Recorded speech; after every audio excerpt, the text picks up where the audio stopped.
ভুয়ো পুলিশ পরিচয়ে ভুটানের নাগরিককে অপহরণ, অভিযোগে গ্রেফতার এক। ঘটনাটি ঘটেছে ভারত ভুটান সীমান্তবর্তী শহর জয়গাঁওতে। জানা গেছে, ভুটানের নাগরিক সোনাম ছুপেল ব্যবসার কাজে বুধবার জয়গাঁওতে আসেন। গাড়ি দাঁড় করিয়ে যখন কেনাকাটা করতে যান, সেই সুযোগে চার ব্যক্তি কোনো উপায়ে লক খুলে ভিতরে নিষিদ্ধ কাপ সিরাপ রেখে নজরদারি করতে থাকে। তারপর নিজেদের পুলিশ পরিচয় দিয়ে গাড়িতে তল্লাশি চালানো হয়। ভুটানি নাগরিককে মাদক পাচার মামলার ভয় দেখিয়ে প্রথমে 10 লক্ষ টাকা চাওয়া হয়, পরে 4 লক্ষের রফা হলেও অপহরণ করা হয় বলে অভিযোগ।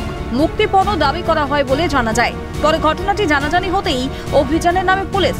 মুক্তিপণ আনতে গিয়ে বাকি 3 অপরাধীরা পালিয়ে গেলেও পুলিশের হাতে ধরা পড়ে এক ব্যক্তি। গোটা বিষয়টি নিয়ে সাংবাদিক বৈঠক করেন অতিরিक्त পুলিশ সুপার मानवेंद्र दास।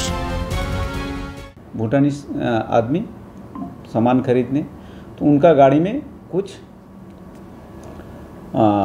काफ का सिरप रख के वो जब गाड़ी में घुसा, उसको पकड़ लिया। उन लोग खुद को पुलिस का परिचय देके बोल रहा है, आप ड्रग्स का काम करते हो, हम लोगों को 4 लाख रुपया चाहिए, नहीं तो तुम्हारा ऊपर बड़ा केस बनेगा।